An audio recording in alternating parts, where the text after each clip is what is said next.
ताई, सगळ्यात धोकादायक क्षण कोणता माहितीये का? जेव्हा एक गृहिणी स्वतःला म्हणते अजून वेळ आहे. थांब, हा व्हिडिओ पूर्ण बघ, कारण हा तुझ्यासाठी आहे. बाहेरून सगळं ठीक दिसतं, घर चालू आहे, मुलं आहेत, जबाबदाऱ्या आहेत, सगळ्यांना वाटतं ती ठीक आहे. पण आतून रोज एक आवाज विचारतो, मी फक्त घरासाठी जगतेय का, की माझं स्वतःचं काहीतरी आहे?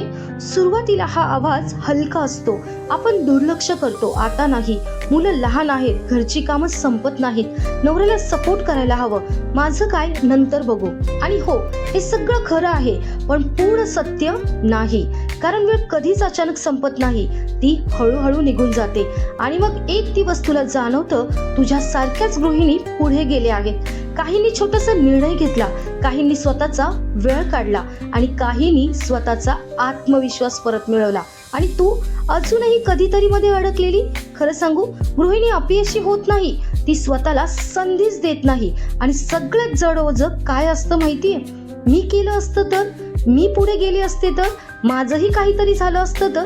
हा टप्पा खूप धोकादायक असतो, कारण समाज तुला कधीच चुकीचं म्हणत नाही, उलट म्हणतो, वा किती चांगली गृहिणी. पण आतून तू हळूहळू निराश होत जाते, कारण माणूस काम करून थकत नाही, तो स्वतःचं मन दाबून थकतो.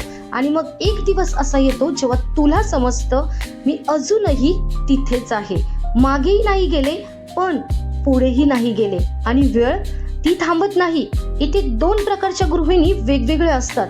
एक म्हणते आता उशीर झालाय, आणि दुसरी म्हणते आजपासून सुरू करूया. फरक परिस्थितीत नाही, फरक तुझ्या धाडसात आहे. ही स्टोरी मोटिवेशन साठी नाही ताई, ही एक वेकअप कॉल आहे. जर हा व्हिडिओ ऐकताना तुला थोडंसं अस्वस्थ वाटलं तर ही भीती नाही ताई, तो तुझा आतला आवाज आहे, जो तुला अजून जिवंत ठेवत आहे. ही रील सेव्ह कर, त्या गृहिणीला पाठव जिला स्वतःसाठी जगायचं आहे पण अजून धाडस होत नाहीये. सेव्ह कर, कारण त्या दिवशी पुन्हा ऐकायचं आहे जेव्हा तू स्वतःला म्हणशील अजून वेळ आहे. आणि फॉलो कर अशाच वेकअप रील्ससाठी.